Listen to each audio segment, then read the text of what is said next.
Happy and unique. We're about to be live in a second. Okay. Am I opening up or I can't even remember. I don't know. Might as well. Oh, You okay. can open this up and close this. Hold on one No, second. no, Let me make sure we're live. Okay. We should be we're ready to live. go. Yeah. Yep. All right. أعوذ بالله من الشيطان الرجيم بسم الله الرحمن الرحيم. Okay.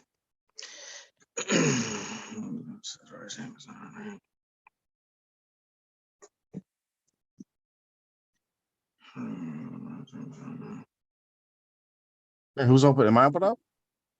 Oh, okay, yeah. No, I got it. I got it. Oh, okay.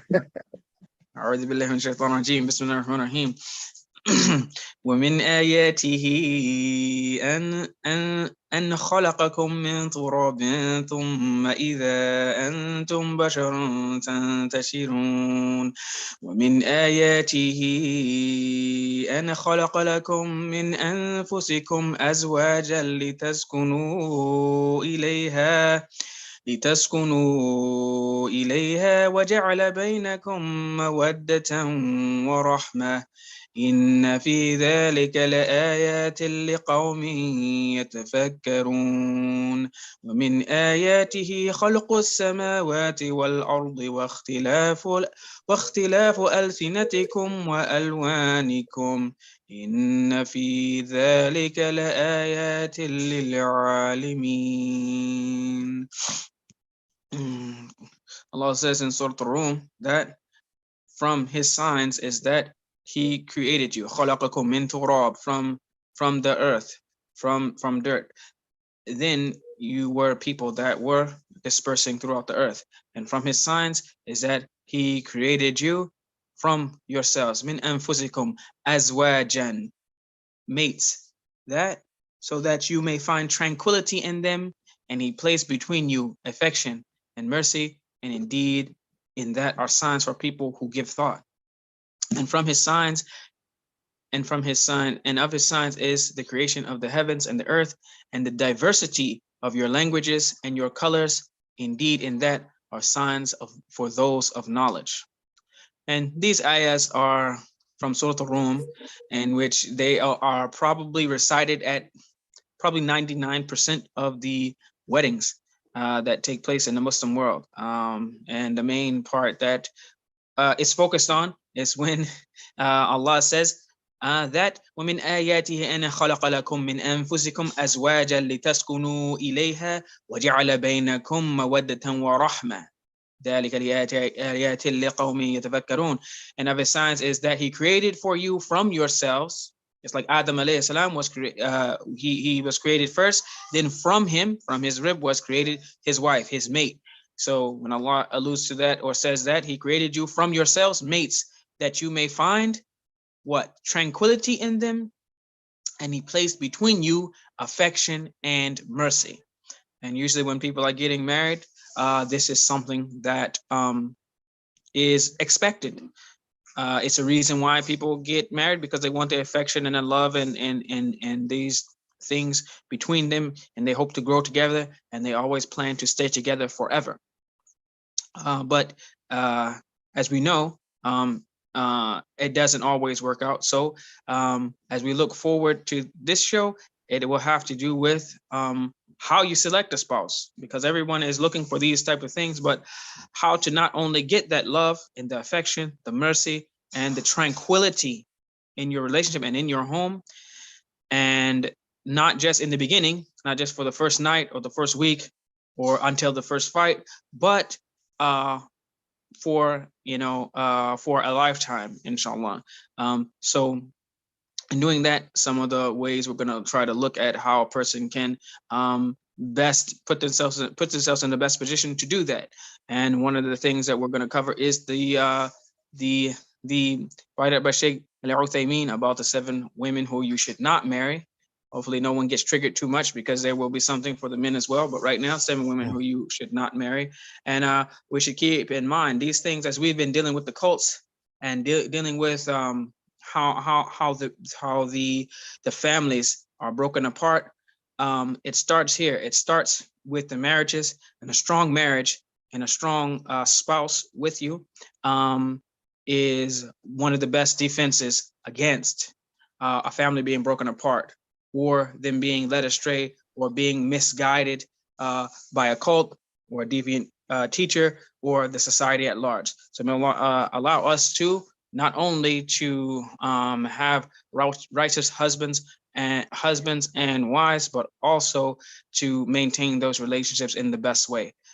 We will start by looking at what you should not get into, the things that you should be looking to avoid in a spouse, and we'll deal with the men. And men, of course, are looking for women. So with that said, we will let Jafar go with the topic from there.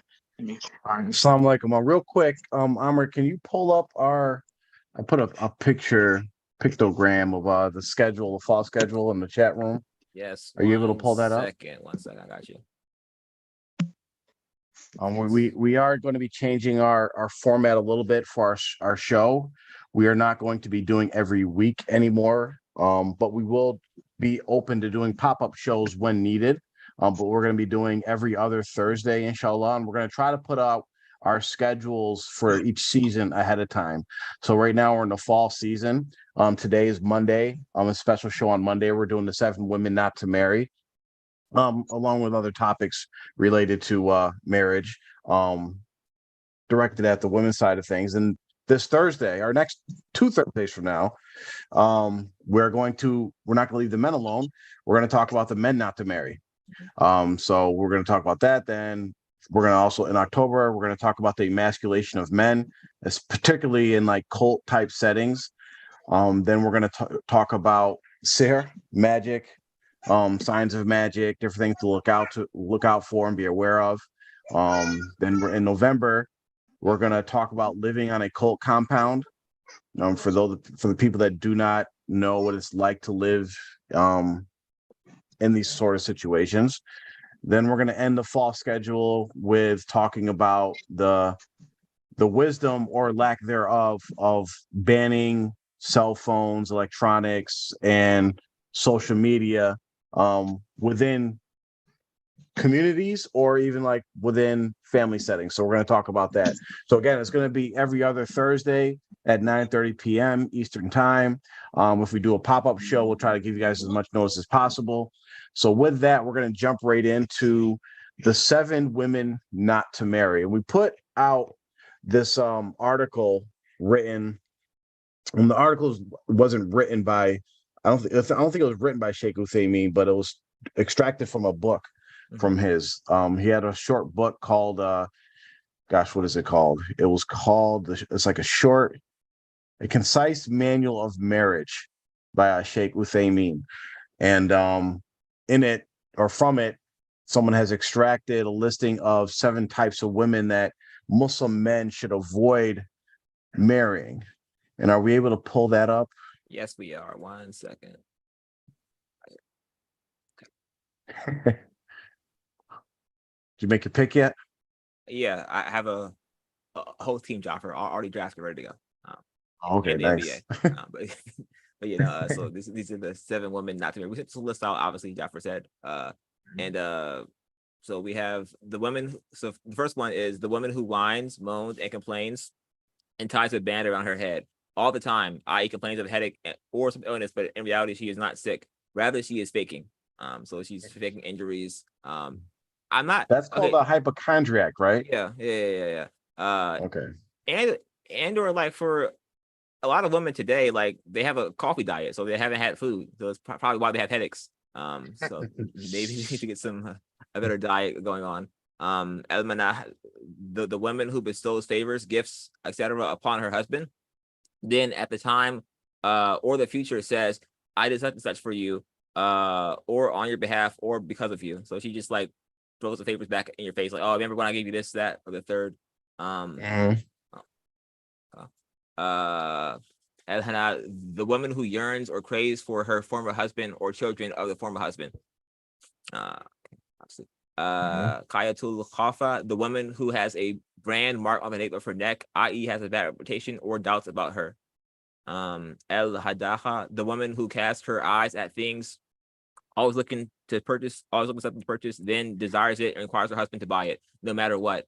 El Bakra, the woman who spends much of her day enhancing her face and beautifying it to such an extent that it will seem like it was manufactured. And El Shahadaka, the woman who talked excessively. This is from a concise manual of marriage by Sheikh Ibn Uthaymiyah.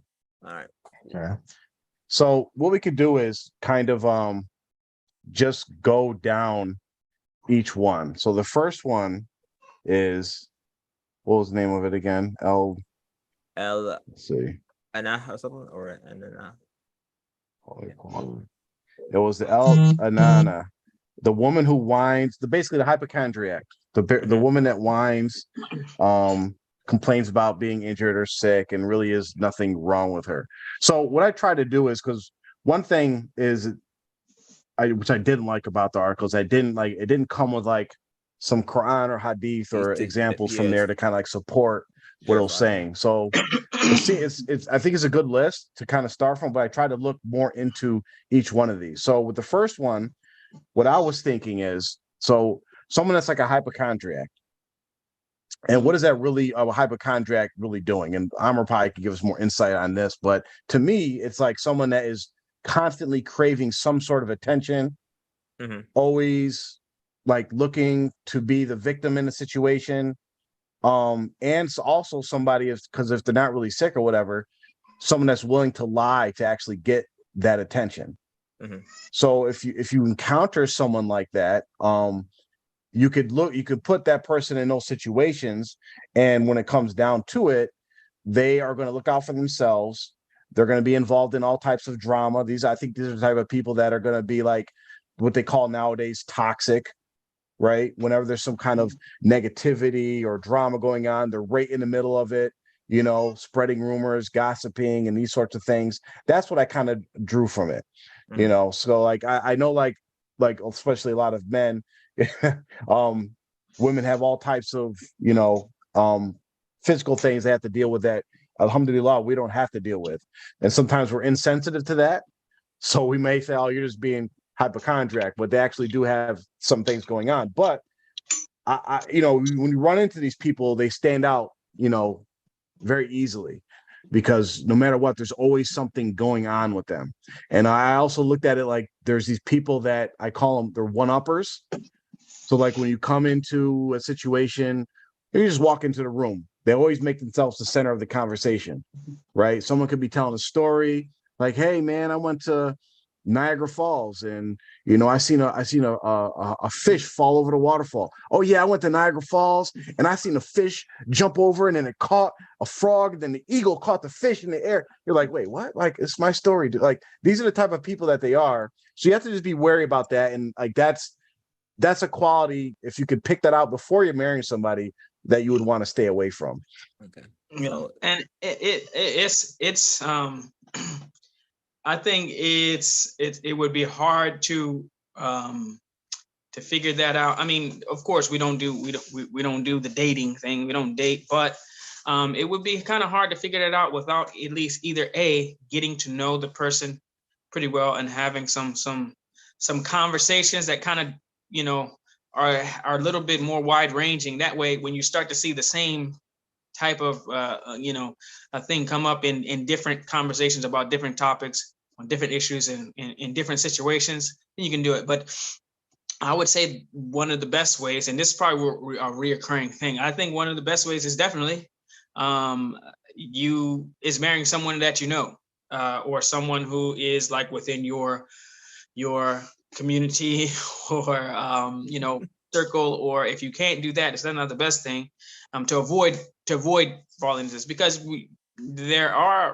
this is a something that you will find in not I wouldn't say the majority, but there are a lot of women who definitely are hypochondriacs, and they are they crave the attention of, oh yeah, I'm sick, or I'm hurt, or I'm struggling with this, or and everyone has things, but I think to going overboard or making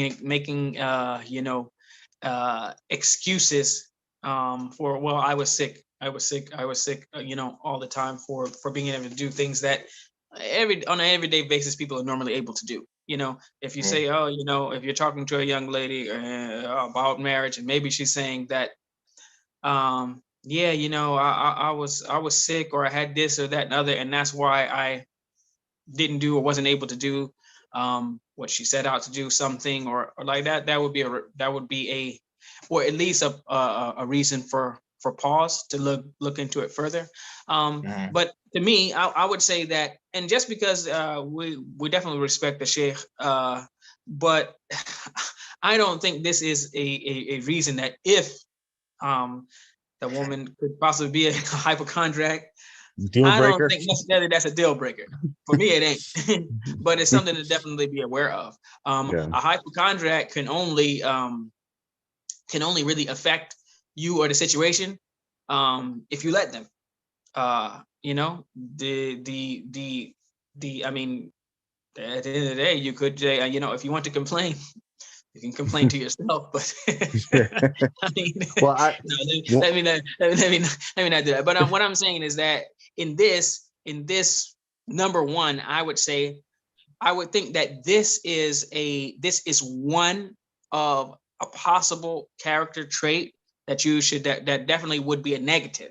But to me, I would say that it's not a deal breaker, but you definitely should be your ears and eyes should perk up if you see some of these signs, and you know, add that to the list of things that maybe when you're doing the pros and cons, it would go in the cons category. Yeah. Well, one of the things that I tried to do when I was like researching for this and I started looking at examples of women in the Quran and trying to like identify different traits from the stories I knew about them. And so like in the comments we had that this could be a sign of someone being a narcissist, which is a good point. It's like being very selfish, gossipy. And so when you look to the Quran, an example of this is Zuleika and the women of Yusuf, right? Zuleika, like when you look at a lot of commentaries at sorts of Yusuf, one of the things, like, of course, Yusuf was like very handsome, but one of the things that played into Zuleika and those women wanting him so much was not only his, his beauty that Allah gave him, was also the fact that they could not get him. Right. It was all about them. Like, no, I need this. I need to prove this. Other women want him. I want him. It was all about them. And it became a personal thing, like those narcissistic tendencies of like they were gossiping, they were talking about it. It was like, and Zuleika ended up sending him to jail because she couldn't get him. So there could be an example there of, hypochondriac could be an example of someone being narcissist. And if you see that red flag, like Mubarak said, you might want to like go down that road a little bit to see like, hey, is this person a narcissist? How bad a narcissist are they? Let's see. What's the next one we got there? The Manana, the woman who bestows favors, gifts, etc. upon her husband, then at the time says, I did such and such for you or on your behalf or because of you. So this is a person that basically they remind you of everything they've done. And I personally, it's going to be hard to find a woman that does not do this. So I think the Sheikh Uthaymeen like disqualified 90% of the women that are available to marry if you're not allowed to marry this individual. That's the secret. That's Right? the spoiler alert. I mean, we basically, when we looked at it, it was like, man, that's almost everybody. But I will say this, if I can jump in, Jafar, and I'm going to put you on the hot seat. I'm going to put you in the hot seat because I haven't answered this question, but so with these the woman who bestows favors, gifts upon her husband, then at the time, then reminds him of the favors or whatever. So this would have to be, this situation would of course be a woman who has been married already. So the question is, if you were to be looking to get married, okay, and a nice young lady who may check all the boxes for you, is one of the approaches that you would take is to speak to her ex-husband or ex-husbands? I mean, we know some people that have that. I mean, they have 9, 10 ex-husbands. So I mean, are you going to go down the list and call all 9 or 10 of those guys and figure out, the breakdown from them, or would you, just say, you know what, I don't necessarily want his opinion of my possible future wife to get in there. What say you? That's a situation. I don't think there's any right or wrong answer for that. I think the general answer should be that it depends. That's the answer, because it depends how well you know the person and if you know their circles. That's one, right? So like if your families are already close, you already know the people, you already know the situation, there's really no need to contact the ex-husband to say like stuff you already know, right? You already know the person, you have a good thing, right? If it's somebody you don't know much of, I believe it does serve a benefit to contact the ex-husband if you're trying to figure things out, right? You might not know. Like say you hit one of these red flags, and you're like, hey, I'm getting some shady vibes here. I need to kind of find out what happened in the last marriage. It doesn't hurt to reach out. And you might find out that the ex-husband's full of crap. A lot of men are actually real bitter about losing their wives and never seem to let go, so they'll trash them. So you have to take that into account as well. But the other thing that I'll say, because I've been contacted a handful of times about people looking to get married to whoever it is, and it's always been my advice to, like, yes, try to find out about their history, but also acknowledge the fact that people also can change. People can redeem themselves. And an example of that, again, I had this in one of my notes, is the example of Zuleika. Because in the beginning, she's actually like the nemesis, the bad person in the story. She eventually recognizes the error of her ways. And if I'm correct, according to the story, she ends up marrying Yusuf, gets her sight back, and Allah makes her beautiful and young again. So she redeemed herself. So if you talk to the people that knew Zuleika before she became Muslim and started being righteous and all that, they would say, oh, she's a horrible person. She gossips. She's trying to commit zina and all these different things. But then if you talk to the people afterwards, they're like, oh no, she's a great person, great Muslim. So you have to keep that open. And also, so that's the long answer to it. Generally, try to look up if you actually do need to know the information. But if you already know the person, you have a good feel for who they are, it might not be necessary. Yeah, I get it. You kind of, if you don't mind, with the story with Zuleika, the Imrat al-Aziz, she actually, I don't think that she was a bad person. I think she was put in an impossible situation. It's impossible. Yeah. You got a young man who is irresistible, physically irresistible. Okay. The women, if they're looking at him and they're cutting themselves in dazzled, then she was in a situation that probably 99.9999999% of women in the world, in the history of the world, because think about this. And I know this is not what the show is about, but I mean, we're here. But think about this. She was his boss. Okay. So, and then she's married to a politician, an important person. A lot of those marriages are, maybe, and I this is an assumption by me. This is like a hypothesis or just a thesis for me, is that she was somewhat of a trophy wife for this guy. Okay, number one, because he's the man right up under the king. Okay, so he's going to have someone on his arm that's going to be, from either a very wealthy family or prestigious, or she's definitely going to be, in a certain level or whatever. And for the most part, he probably wasn't paying that much close attention to her already.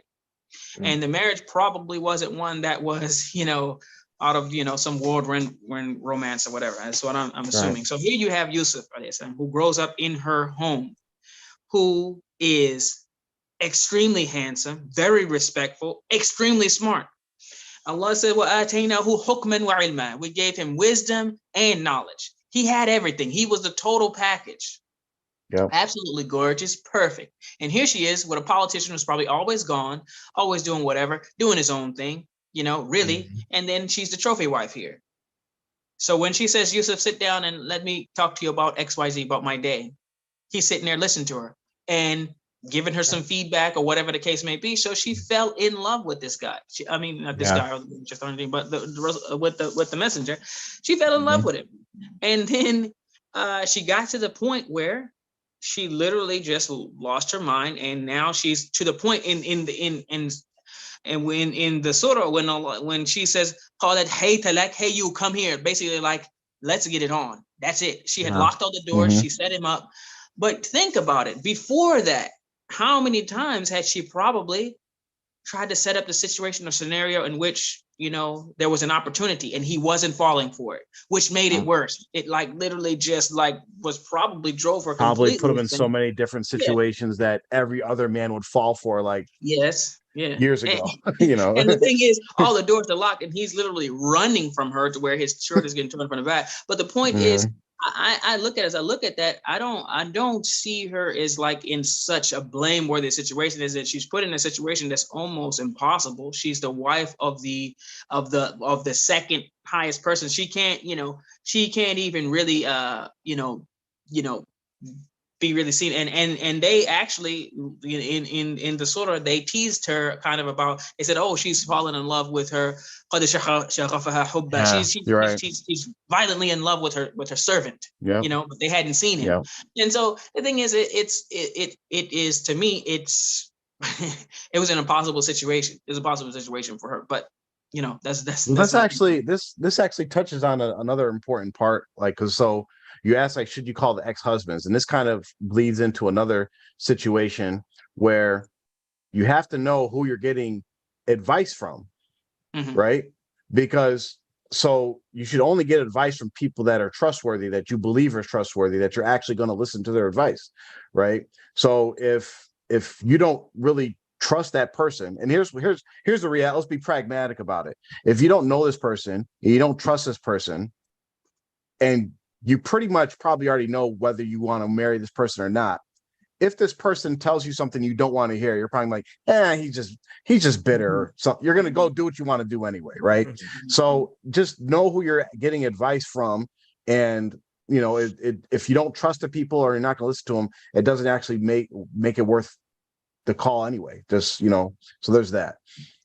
Okay. Let's see. So the next one is Al-Hanana. This one's like the biggest one having it. The Hanana, the woman who yearns and craves for her former husband or children of the former husband. Yeah, definitely.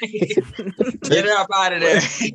Back her up. There's but the one thing that came up when we brought up in the room, because people were confused about the part of what do you mean craves the children of the former husband? Well, because, and we mentioned this before, when a Muslim wife remarries, she loses right to custody of the children, and they're supposed to go to the husband, the prior husband, their father. So that's how that piece ties in there, because you could see how. So, and I was talking about this with my wife. So when women are thinking about, oh, I need a divorce, I need to leave this person, I can't take it, you also have to think of, okay, is whatever's going on in your marriage, is it bad enough that you possibly may lose a good man that has issues? We all have our issues as men, women, whatever. But also, you're going to lose your children, because you're going to want to. Are you got to ask yourself, are you willing to stay single until your kids grow up, or are you willing to say, okay, you know what, I'm willing to give full custody to my ex-husband? And that's the situation. If you are Muslim or practicing Muslim, you have to face that. So, but the part about like pining over, or like, oh, my ex-husband was such this or that, like, as soon as you hear that, okay, we had a real life situation. We're not going to say the individual's name, and I'll kind of skew the facts. But if someone ever asks you, or if you're actually asking yourself, men, should I marry this person because she keeps talking about her ex-husband? If you have to ask yourself that, the answer is no. Just end it right there. End the engagement. It's over. It's a wrap. Don't put yourself in a situation where you're battling the ex-husband. the ex-husband that she doesn't even have anymore. You're going to lose that battle every single time because Guaranteed. all One she's hand. going to do is remember all the positive things about her ex-husband, forget everything to why they got divorced, and then compare you on a daily basis to this imaginary figure that's in her head. Yeah, I mean, if she's going to be mentioning her, if during the course of the engagement she even mentions her ex-husband, I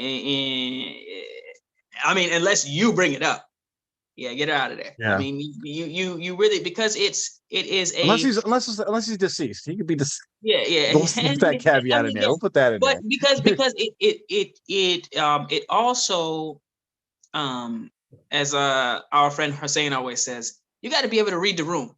And the thing is, for the new wife or intendant coming in, if she can't really grasp the fact that men usually, I know maybe in some of the cults and groups we came from, the men don't have that ghira and some of that jealousy and manliness about them for whatever reason. But for the most part, a man is not really going to want to hear really much of whatever you got to say about your ex or anything like that. They're really not interested in that.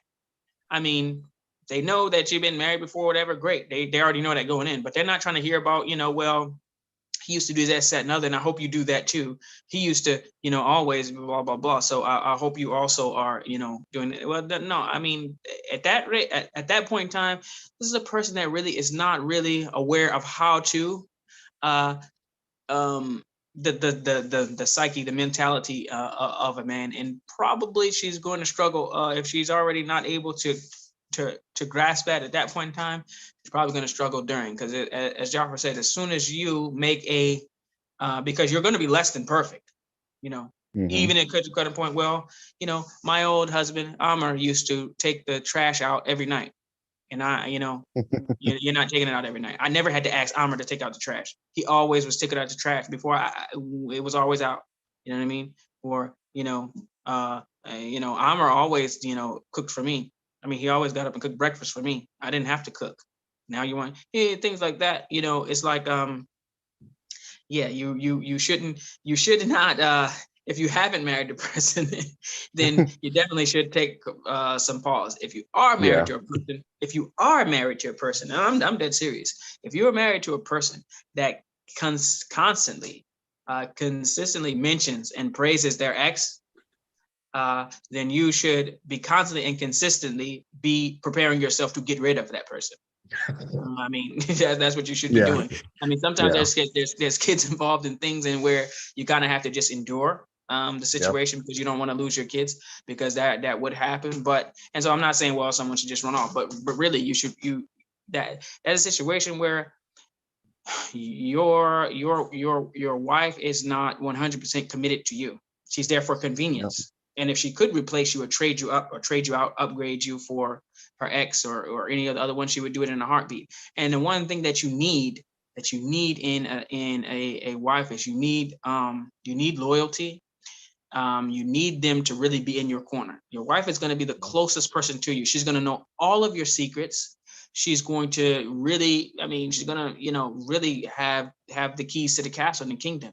And if you really don't have that person to be completely behind you and in your corner and really ready to go all the way down, to the wire with you, then it's not a relationship that really can be sustained. You might be able to make it work, and by work, I mean, remain married, but the productivity in it won't be there. And Allah knows best. And here's just for you guys, especially for the younger guys, or guys our age too. This is how this trait shows up, right? It shows up in if they have these keepsakes of their former, like they keep little trinkets, whether it's jewelry, gifts, love letters, pictures, whatever it is, that they have these things, and they might say, oh no, it's just for memories. No, that means you're holding on to something. If it turns up and like you're having conversations and all the conversations revolve about what they did in their last relationship, it could be positive or negative. If a woman is excessively like dogging out her ex-husband, that's a sign that she's not over him. And that's a sign that you're next. you might be the one being dogged out, either during the Right. relationship or after, But so yeah, I mean, it's a serious thing. And for the ladies that are listening or that will listen, I mean, it's something that maybe you're thinking, oh, well, what's the big deal? But I would be, and I can hear it now. Oh, men should get over it. They should be so sensitive. I mean, it's like I have kids with this person or XYZ. They know we've been married. I mean, what's the point of mentioning it? Mhm. It depends. Some husbands are maybe not care to certain levels of, and some might really care. I would say for a woman, she should try to avoid mentioning her ex-husband for any reason, unless it comes up organically in a conversation with your husband and maybe he mentions or whatever. But really, Right. just be bringing him up all the time. You shouldn't do it. Now, you might think it's no big deal, but it's just something that you should avoid. And this is just being aware. I would tell my daughters the same thing. Listen, you don't ever mention your ex. You don't need to mention him. He's irrelevant now.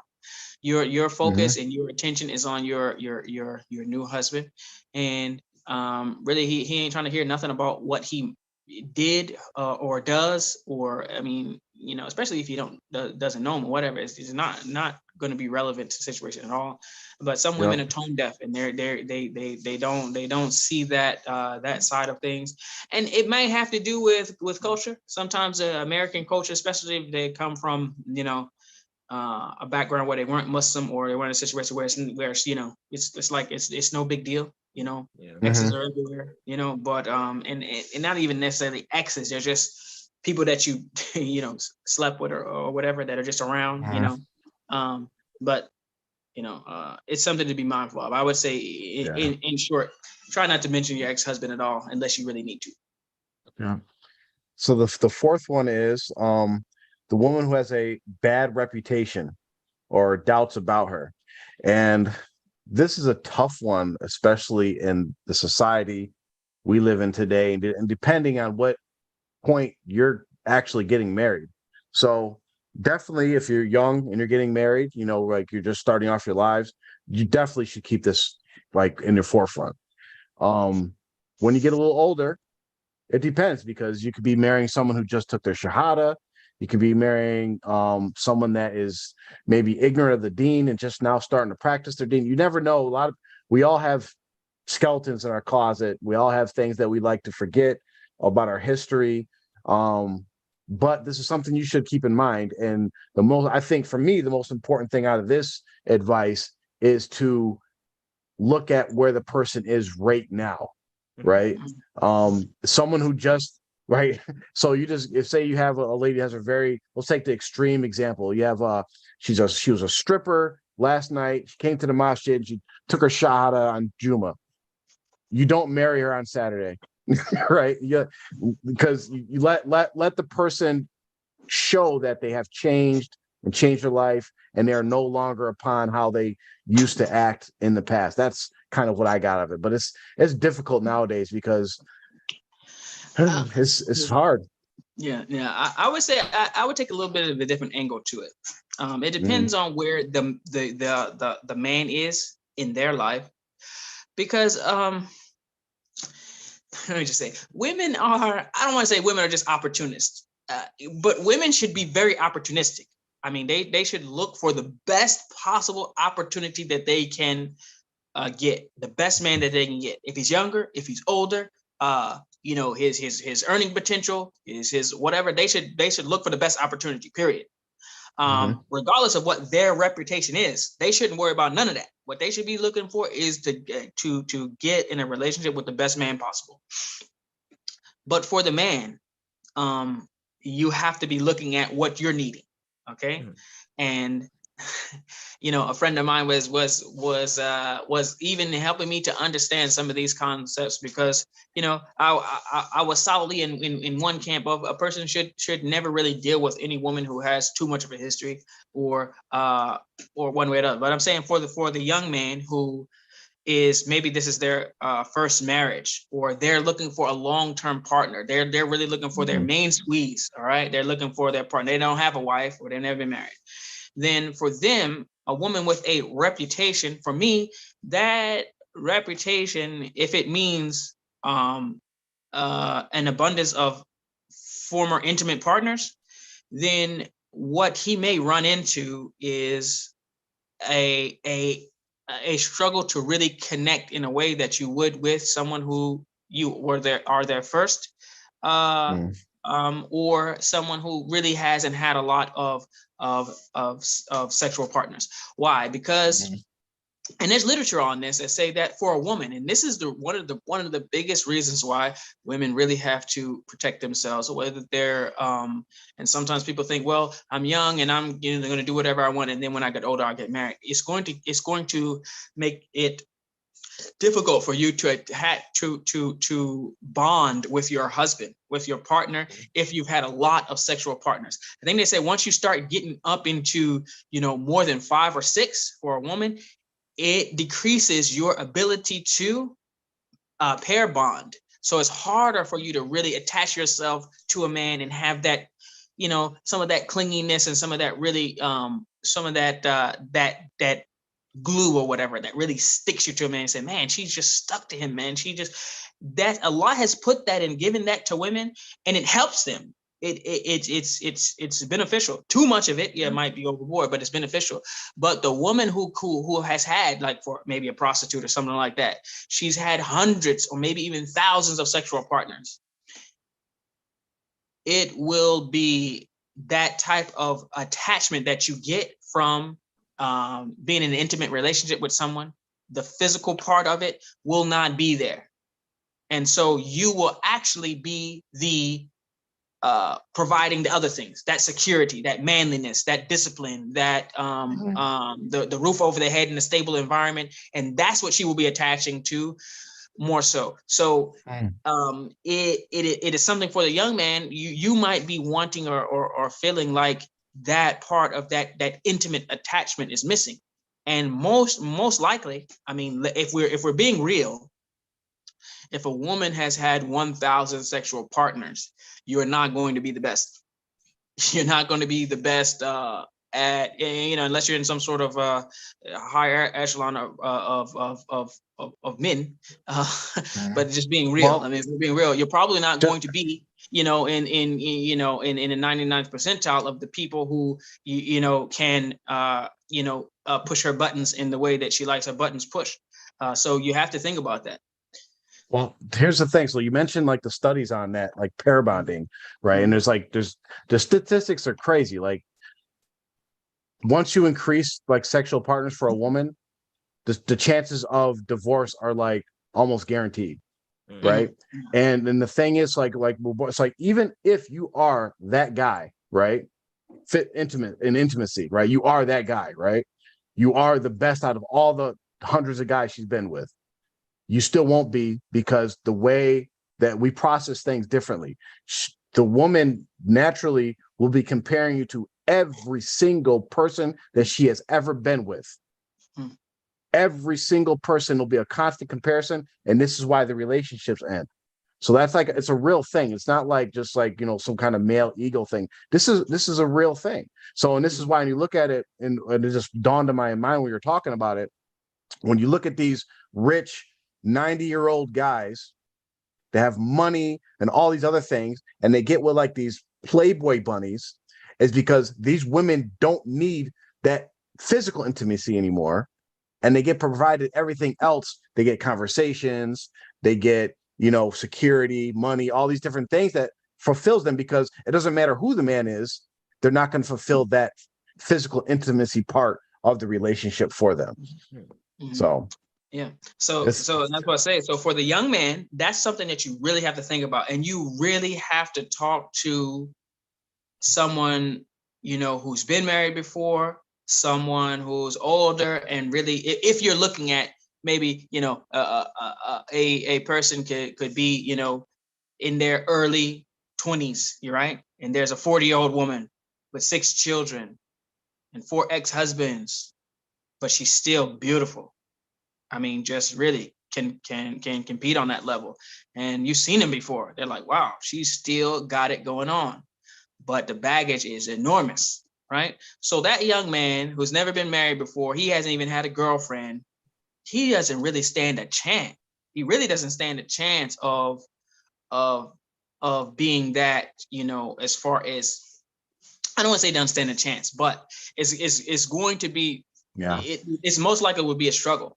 And so for the young man, for this particular point, yes, they should not. Now, for the older person, or for the man who's been married before, maybe he has a wife already, maybe he has 2 or 3 wives already, or maybe he's divorced, maybe he's a widow, and he's at a certain point in his life where that type of pair bonding, as far as the intimate is concerned, is secondary to what he needs in a woman.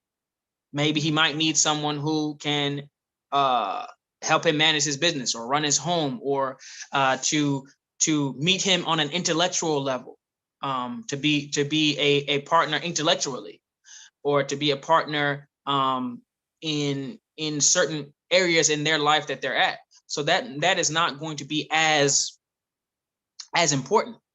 He might be like, okay, yeah, she's had, X amount of partners and ex-husbands, and she has history. Well, she was a stripper in XYZ, but now she is a PhD candidate at XYZ, and she's, she on a intellectual level, she can meet me there. And so that's what I want. Or on on maybe a financial level, whatever the case may be. So for this, I would say I would have to disagree with the sheikh as far as the bad reputation. Don't marry them. I would say for the young man, don't. For the older guy, I would say it applies to the way Jafar put it in is, what is she doing now? What is she doing now? What's she up to now? And if right now, yeah, she had a long past, but right now she's on the straight and narrow, and she's got some good things to offer, then I don't see any issue with it. As long as you know that, she's not going to be, attached to you in the way that,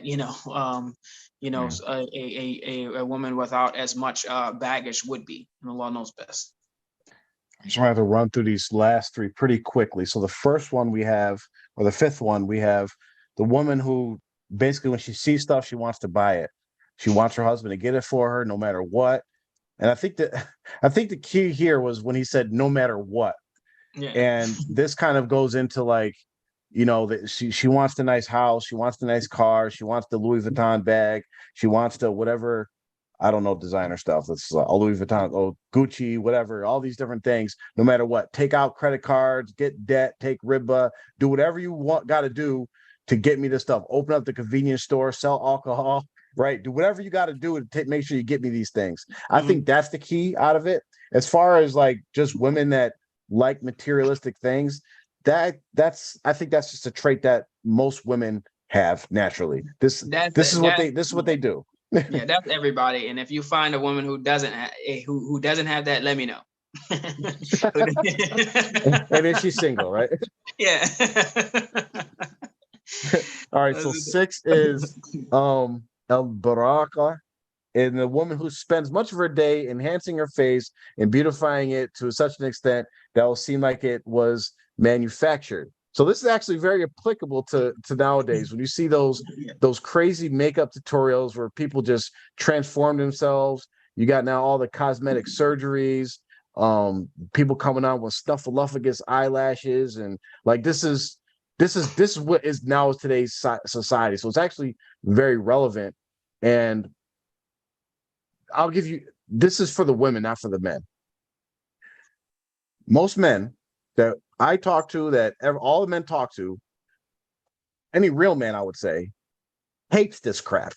Absolutely hates it. We do not like makeup. We do not like it. I don't know who told y'all so that, and y'all, we'll go into the whole thing like we do it for ourselves, and there's some truth to it. We get that. But if you run into a sister that you're looking to get married, and you haven't seen her without her makeup, just make sure you do. Okay, make sure you do. And if the majority of her day is fixing herself up, makeup, fake stuff, surgeries, all these different things. My advice is this is not the type of person that you want to marry. Yeah. I would say, me personally, I would not consider a person who wears makeup in public, because I think if they it depends on whether they knew or not, what they understand about that. But yeah, if a person, if a woman really has to, like, they can't go out without makeup, you never see them without makeup, like never. There's people that I work with or whatever, and it's like, you would be shocked, like on the rare occasion, like randomly, they show up to work one day and they don't have makeup, they don't even look like the same person. It's like, night, like, who the heck are you? Oh, that's you. Oh, no makeup. And the thing is, sometimes they don't even look bad, they just have to have it. I think that's someone that you should avoid. I would avoid if I were advising a person as well, and Allah knows best. What's the The last one is the Shadapa, the one who talks excessively. I don't know if this is someone you shouldn't marry. I know personally, I would just get annoyed as heck. But maybe you're a guy who listens a lot, who likes to talk a lot too. I don't know. This you can tell this stuff is a little dated, I guess. But I guess you could equate it to nowadays. A woman who's on social media all day long, maybe stays on the phone. Definitely. I would say that. I'll just say this.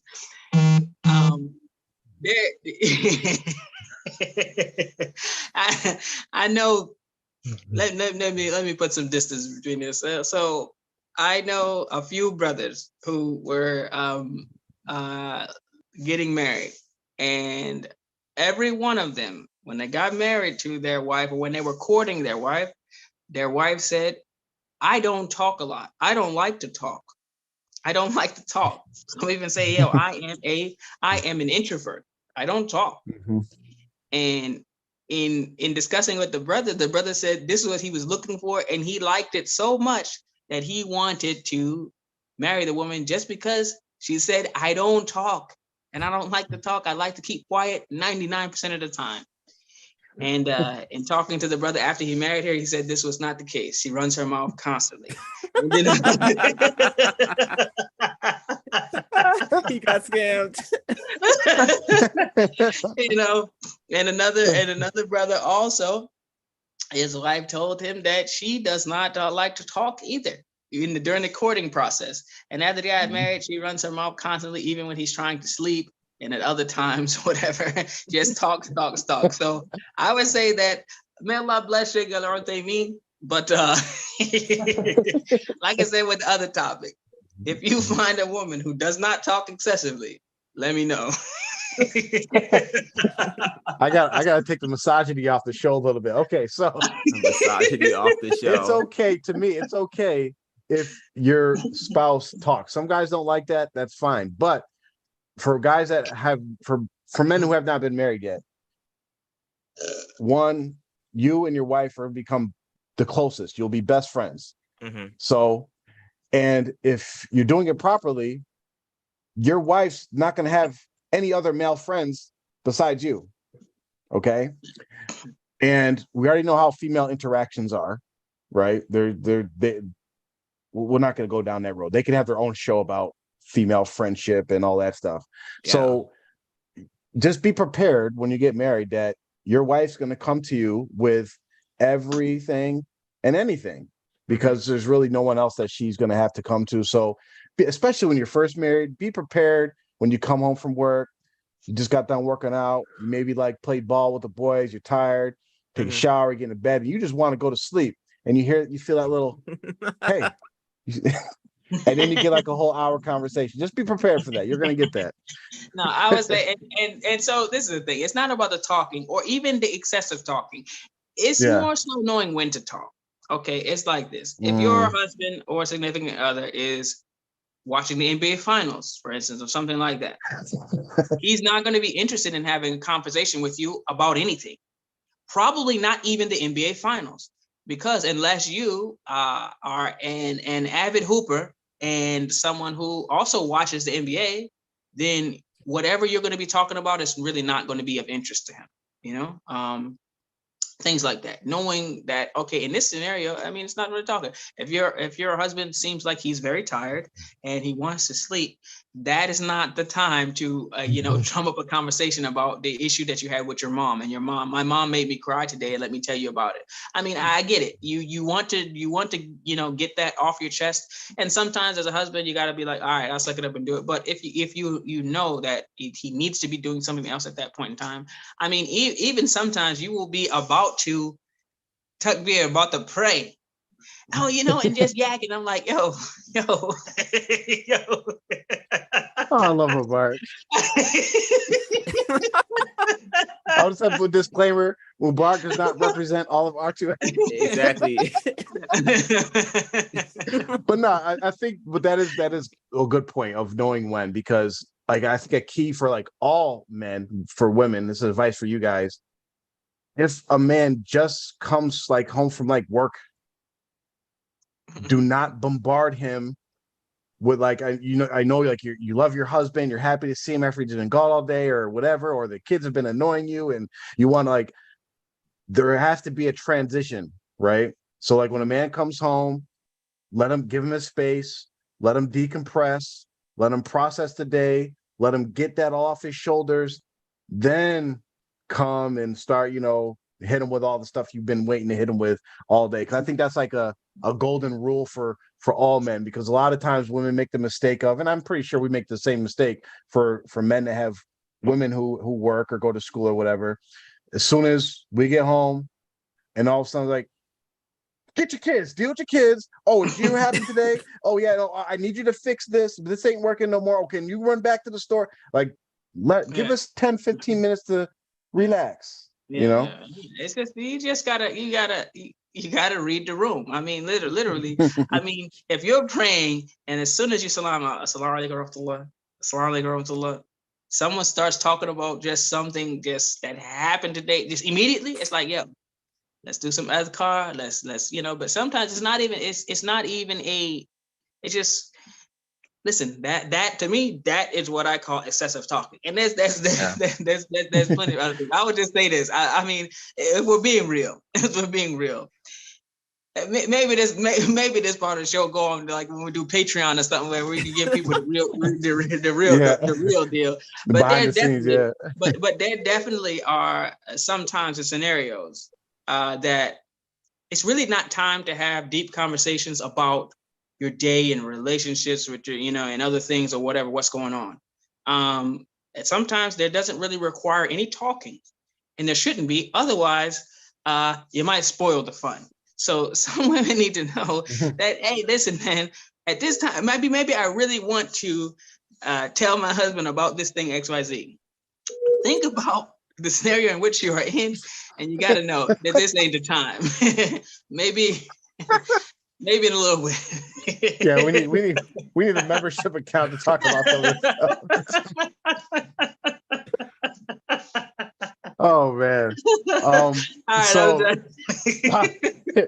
So unless there's any questions, I guess I'll close this out. I got a few things I could talk about. We'll give another minute for everybody to post their questions.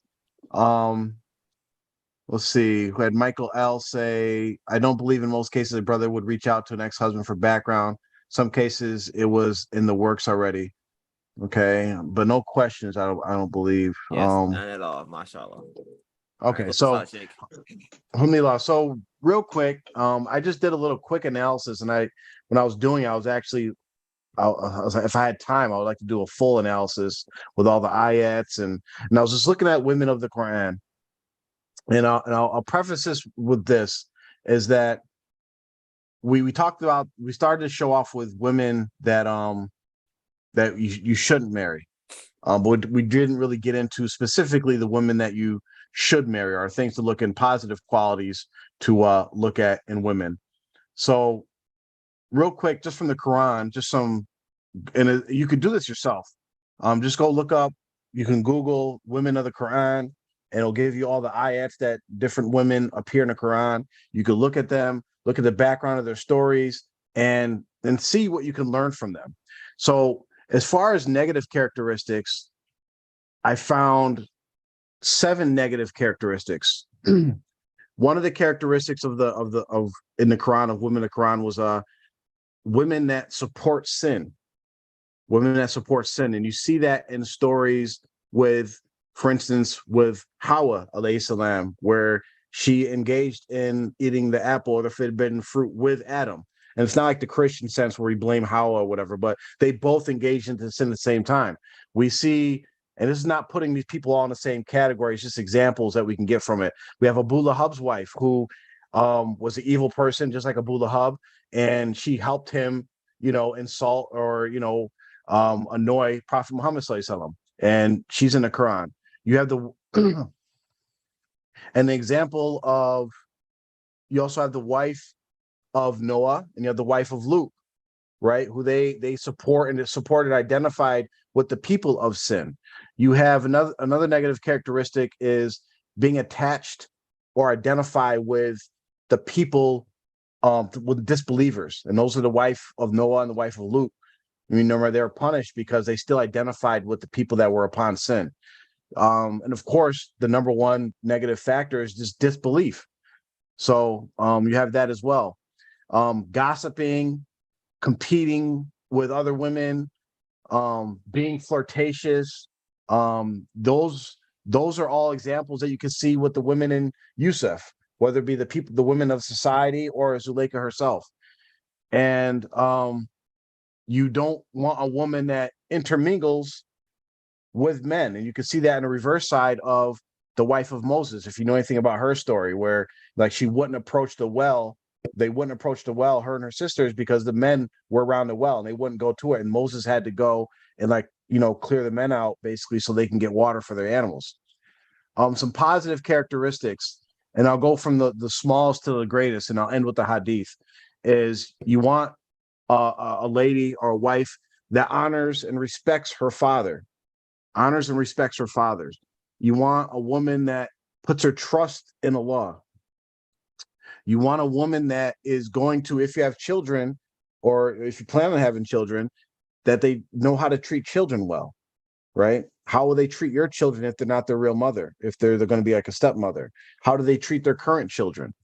You want a woman that shows some redeeming qualities, maybe a woman that shows that she's been through tough times, or maybe wasn't living right, but actually corrected her bearings. You want a woman that's fearless. You want a woman that's obedient. You want a woman that shows positive loyalty, which means that when you're doing right, they champion you. They support you. They're your cheerleader. They're your number one support. But when you're even thinking of doing wrong, they stand up, they speak out against you, personally, and try to get you to stop doing the wrong and to do the right. You don't want someone that's meek and weak and afraid to correct you when you're wrong. You want someone who's independent, who can function without you, right? Because if you have kids or whatever, something may happen to you. You want her to be able to take care of your kids until she gets married again. You want someone who's modest. You want someone who's selfless. You want someone who's smart. You want someone who's beautiful, right? Physical attraction's a big thing, and we can't ignore that. And one thing I want to mention with this is that, and it ties into the number one point that you want to look in for a woman, is you want her to be pious, a pious, good Muslim.